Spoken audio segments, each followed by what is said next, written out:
Cigarette 2520ක්. ඇහුන්නේ? ඔව් cigarette 2520ක්. මේක නම් ප්‍රමෝෂන් වීඩියෝ එකක් නෙවෙයි.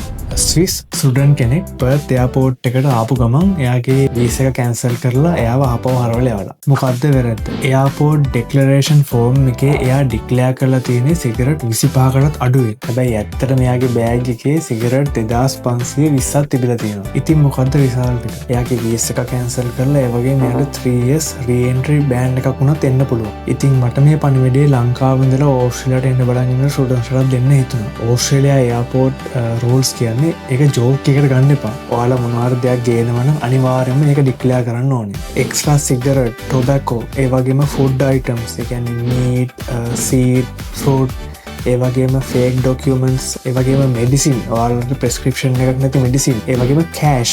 ඉතින් මේ වගේ දේවල් ඩික්ලෙයාර් කරන්න නැතුව ගේන්න එපා. ඒක ලොකු වැරද්දක්. ඒකෙන් ඔයාගේ ඕස්ට්‍රේලියන් ස්ටඩි අබ්‍රෝඩ් ෆියුචර් එකම නැති වෙලා යන්න පුළුවන් වීසා ගාව කියලා කෙයාලස් වෙන්න එපා. ඉතින් මම මේ පුංචි පණිවිඩය අරගෙන ආවේ මේ වෙච්ච සිද්ධිය නිවුස් එකත් එක්ක මට කියන්න හිතුණා මේ අපේ ඉන්න ළමයින්ට මේ වගේ දේවල් දැනගෙන හොඳට හොයලා බලලා තමන්ගේ බෑග් එක පැක් කරද්දි මොකද අනිත් සමහරලාට ඔයා පැක් කරද්දි බෑග් එකට ඔයාලට නොතේරෙන දෙයක් දාන්න පුළුවන්. සමහරව අහන්න නැතුව දාන්න පුළුවන්. සමහරට කතුරක් වුණත් තියෙන්න පුළුවන්. ඉතින් ඒ හින්දා මේ එන්න නංගිලා මල්ලට අනිවාර්යයෙන් තමන්ගේ බෑග් එක හොඳට බලලා බෑග් එකේ මොනවද තියෙන කියලා හොඳට දැනගෙන එන්න කියලා ඉතින් මම මේ පුංචි පණිවිඩය අරන් එන්න හිතුවා.